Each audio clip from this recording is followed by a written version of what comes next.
The Interstellar Academy of Vos Prime had seen thousands of species walk its crystalline corridors. Tall, multi-limbed Drevathi scholars. Gaseous Lumari drifting through sealed containment suits. Insectoid Shalari clicking their mandibles through advanced astrophysics seminars. The Academy prided itself on cosmic diversity. What it had never quite figured out was what to do with humans. They were small, mostly.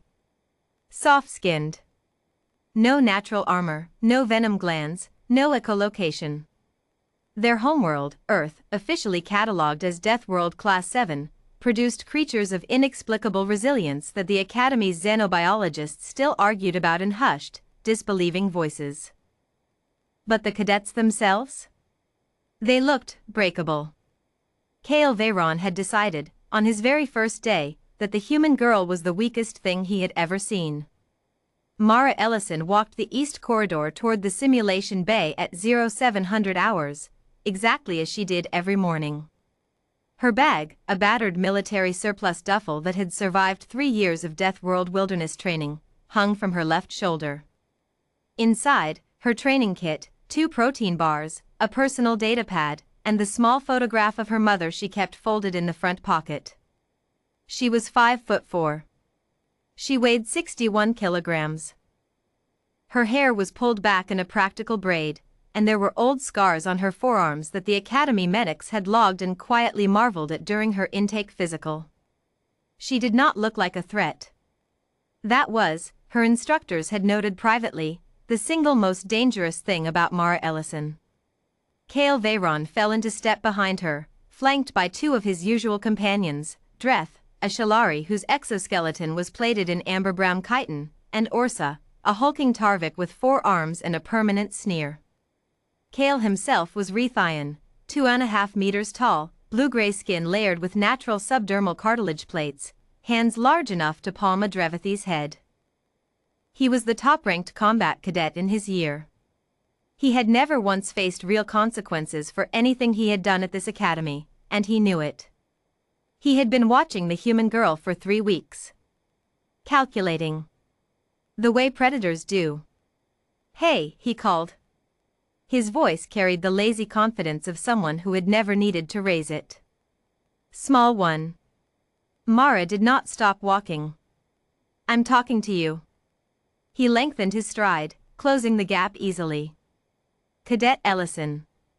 She stopped then. Turned slowly.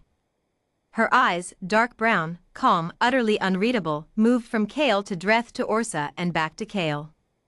"Veyron," she said. Simply.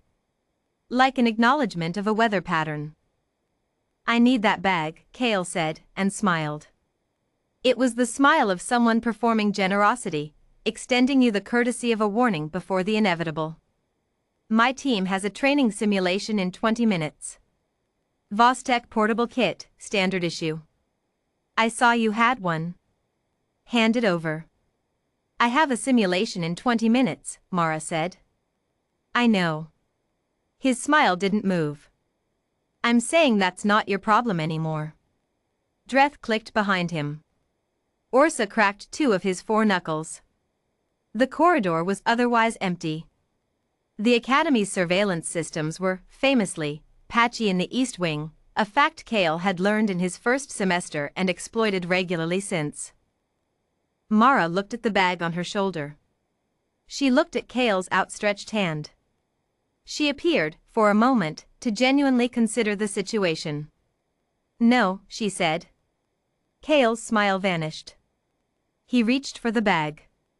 What happened next lasted approximately 4 seconds and would be reconstructed, argued about, and replayed on cadet personal feeds for the next 6 months. Kale's hand closed around the strap. Mara moved. Not away, into him. She dropped her weight, twisted, and used his own grip and forward momentum to pull. His massive frame lurched downward. Before his cartilage-plated nervous system had finished processing the wrongness of this development, her elbow connected with the nerve cluster beneath his jaw, a location she had learned about in her 3rd year of xenobiology, specifically in the module on Rethian physiology, and the world went white and sideways for Kale Veyron. He hit the floor. The sound was enormous. Dreth lunged forward on instinct. Mara was already pivoting.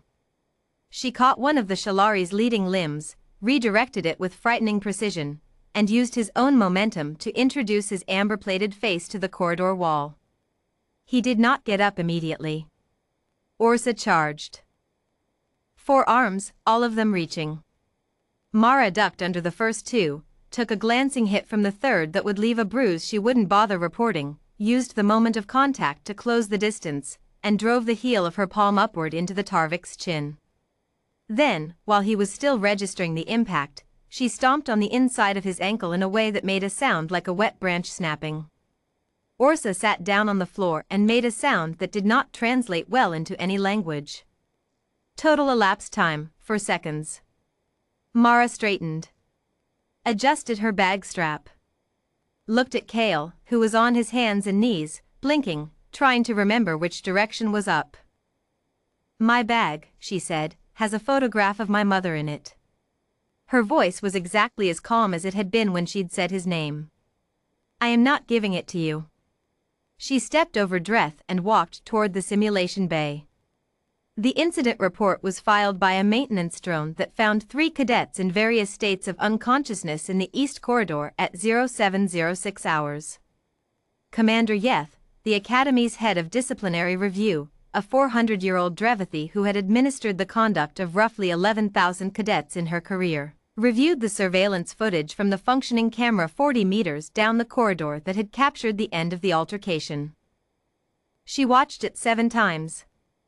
Then she called up Mara Ellison's intake file and read, with mounting understanding, the section she had initially skimmed: Homeworld, Earth, Sol 3. Classification, Deathworld 7.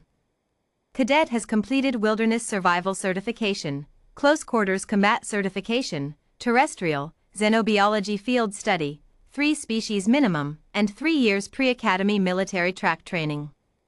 Notable: sustained 7 significant injuries in pre-academy training period, none of which required medical discharge. Injury tolerance classification, exceptional. She looked at the footage again. Then she pulled up Kale Veron's disciplinary record and began, for the first time in his career at this academy, to actually read it. Kale's jaw was reconstructed by the medical bay within 6 hours. Dretha's facial plates were realigned. Orsa's ankle was set and splinted. All 3 of them told the disciplinary board, separately, that they had slipped. The board reviewed the footage. Commander Yeth pointed out, very gently, that 3 cadets simultaneously experiencing gravitational difficulties in a steady gravity corridor was statistically improbable. Eventually, the truth emerged. Kale Veron lost his ranking, his simulation privileges for a semester, and this part stung in ways the physical injuries had not. The easy, invisible social armor that came from being someone no one had ever successfully pushed back against. The corridor footage was reviewed by his fellow Rethian cadets. By his instructors.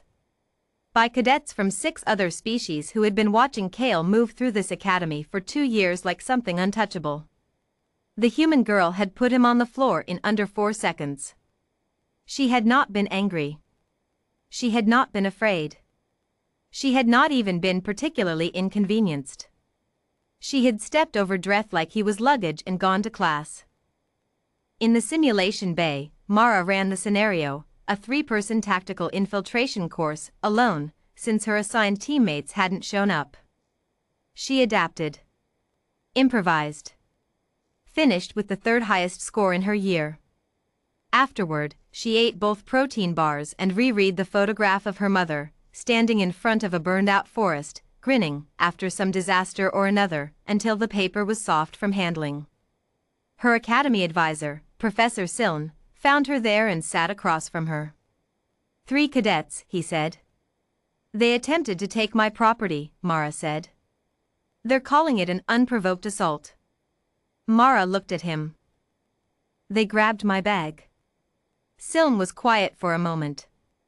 He was old enough to remember the first human applications to the academy. He had read the Deathworld classifications. He had, nevertheless, Been watching the same footage as everyone else all morning. Cadet Ellison, he said carefully, is there anything you'd like me to know? About your capabilities. For administrative purposes.